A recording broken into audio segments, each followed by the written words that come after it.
Kako kapoe o ke ia ai.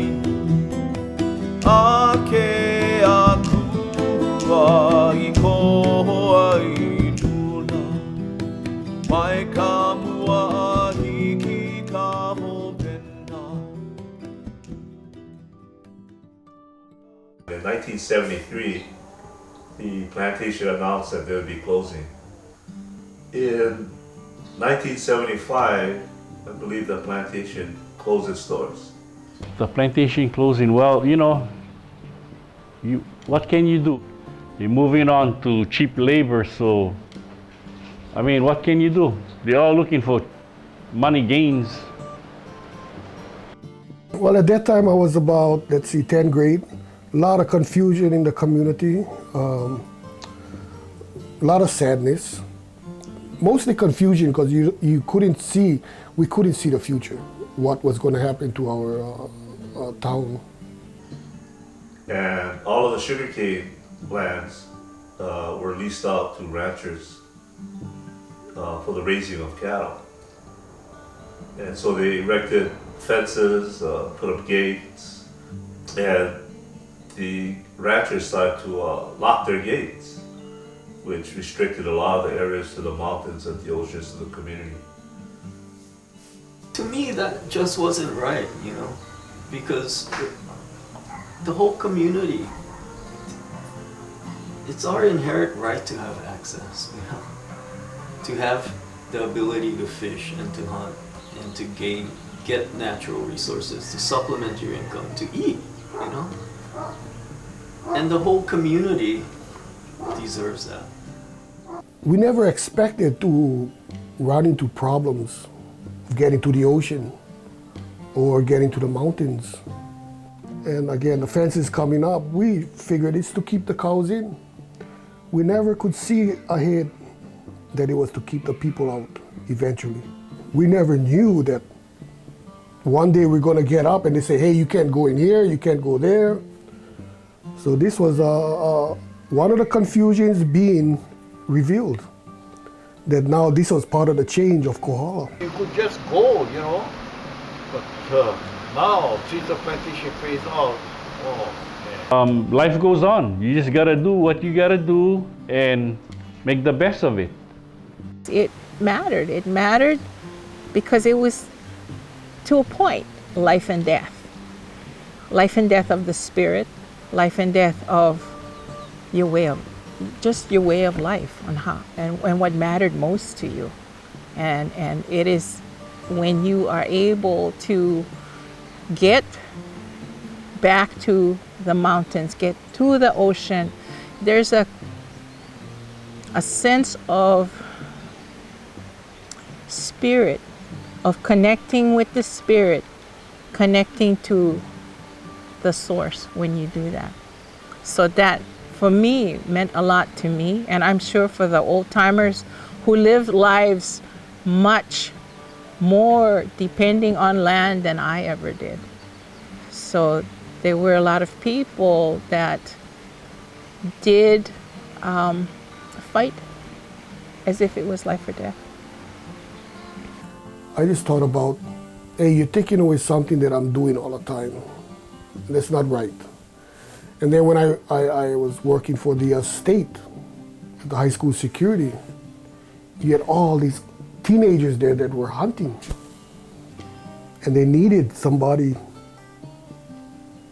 to somehow get this problem corrected, where they wouldn't be called outlaws, where they wouldn't be branded as lawbreakers. And that's what all of this happened when the ranchers came into Kohala and locked up everything. They made us criminals. Now, around in 1975 or soon after, Joe wasn't making much headway. And so he realized that. And so he came to me. And so I took over the Access Committee, and I didn't really know what to do. There was this grant by Humanities where we could deal with the issue of the access by getting resource people and first try to understand the problem from all sides. but we really got people starting to think about access, and then recognizing the fact that federal law and state laws, to remind them that the shoreline belongs to the people below the vegetation line and access must be preserved. And it made the people realize that they had a right to access to the land and that the landowners had to provide access. One of the reasons why I strongly went to that, to the meetings was because I used to live up in the mountains. Having that lifestyle and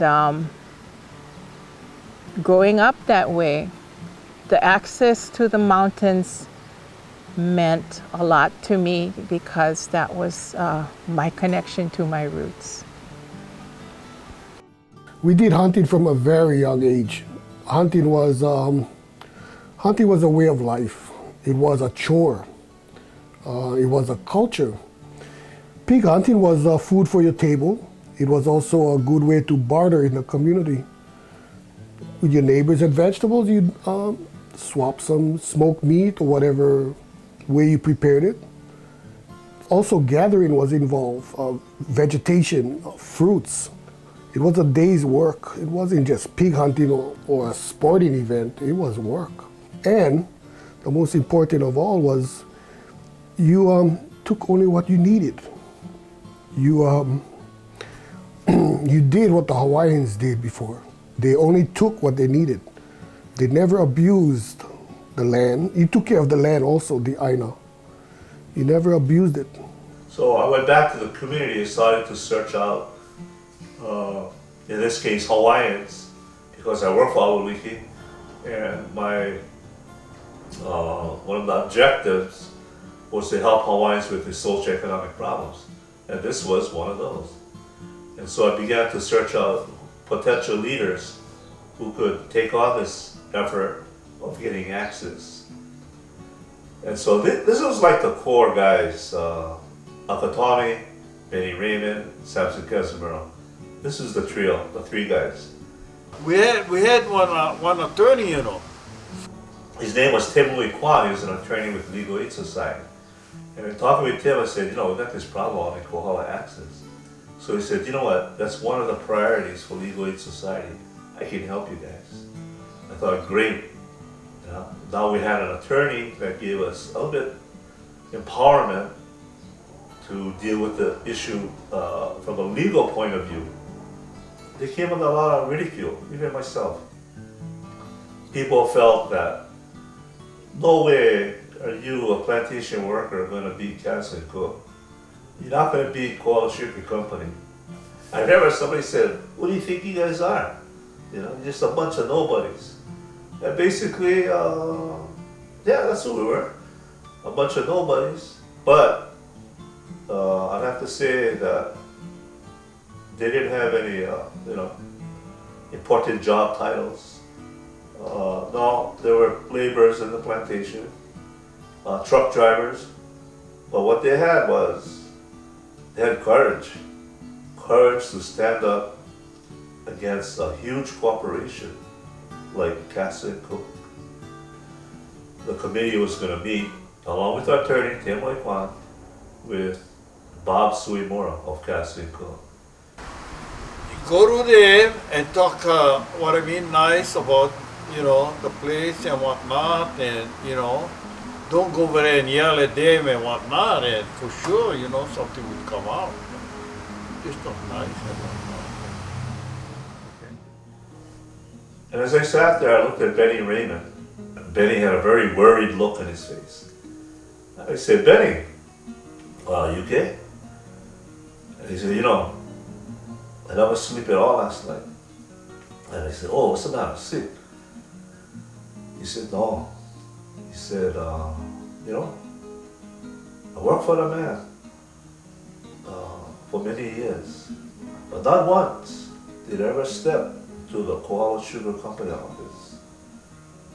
And now, tonight, me, one plantation laborer, I'm gonna walk through that door and I'm gonna sit down as an equal, face to face with the Vice President, Castle and Cook. But now, the plantation plantation is done, gone. And so you gotta fend for yourself. And here you have Benny going, well, I don't work for him anymore.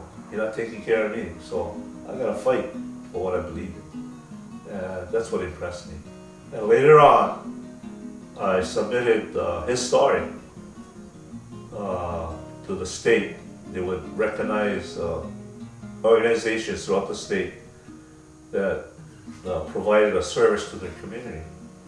And I submitted Huima Malahoa with Benny's story. And Huima Malahoa was awarded the Outstanding Community Organization in the state of Hawaii, and that was a big plus.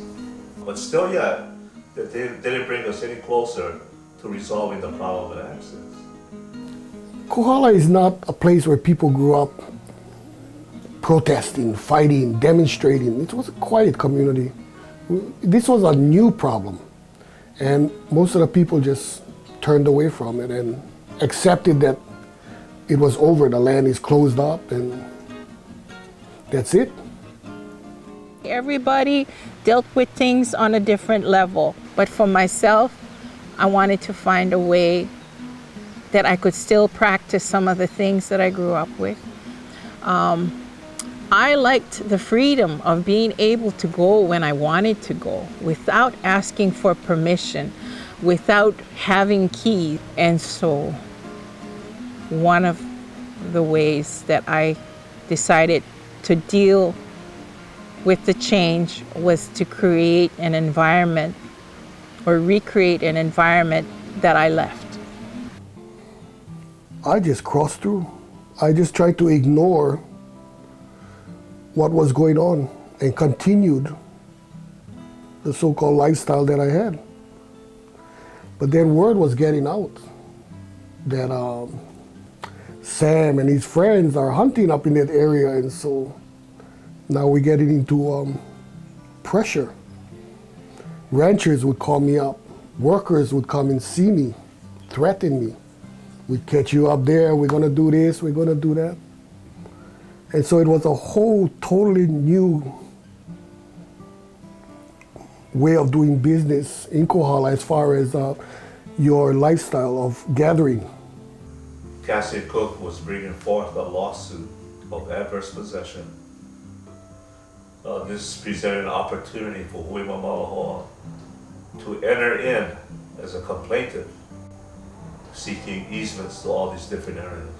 The next thing we knew is Cassian Cook sent us boxes upon boxes, 8,000 pages of questions for the group Huima Malahoa to answer.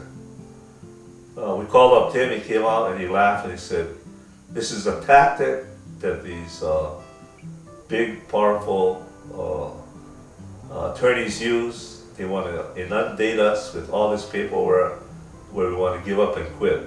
And he's right.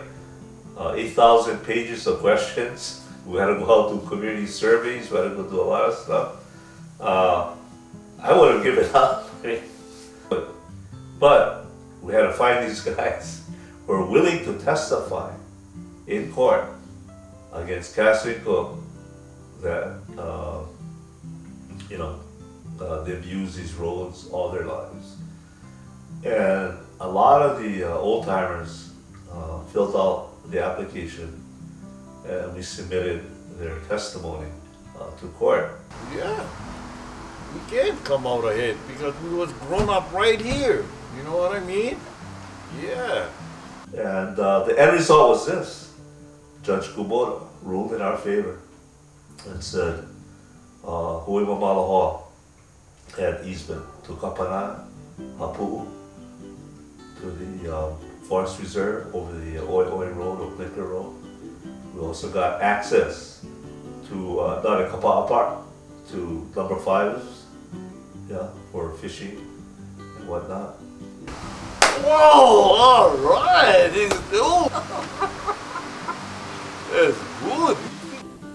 I would bump into people, they would say, good job, man, right on, good job. And it wasn't me, it was you guys. Who was you guys? There was all of us that was involved. Each person had something to do. Mine might have been a little bit more extreme, though, but I'm very grateful to the people who have food gathering, just providing for families, living Aloha Spirit, sharing whatever abundance that they've had through access of getting to the mountain and getting to the ocean. And I give them a lot of credit for their looking towards future generations to try to secure some kind of access to make sure that we can still have some of the rights of being able to go and enjoy what God has given us. Now, the other side of that, there was another group of young men that took a different path to dealing with the access problem. And what they would do is at night, they would go out, cut gates, locks, chains, fences, and they would be doing this. And it became very frustrating for the police, for the rancher, the landowner. I got threatened. I got threatened with death. I'll catch you in there, I'll shoot you, and got verbally abusive, cocked his weapon, pointed it to my dogs. What did I do? Cocked my weapon, pointed it at his horse. We neutralized, we walked away, and the police were all waiting down at the bottom of the main road. They arrested me, trespassing. Took all of my the meat that we had. Oh gosh, we were very successful that we got a lot of meat. They took everything. Took my firearms, our firearms. There was a couple other hunters with me. And they put me in jail for a few hours while they processed. But again, it wasn't it was like they were turning me into a criminal. Something that I did all my life. Now all of a sudden they're saying you're an outlaw, you're a criminal, you're a thief. It was hard to absorb all that. But looking back, they played a role in securing access, and the role they played was, these guys were not going to give up. They were, venting their frustration and anger about their lifestyle being disturbed in such a way that it impacted their own families. And that one day I went to court, all of the ranchers were outside. It was a challenge. These big ranchers here want to see the verdict if Guzman is going to win and put them on the defensive. Some ranchers accepted and said, good job. Others never spoke to me again. It kind of forced the landowner and rancher to kind of talk to us.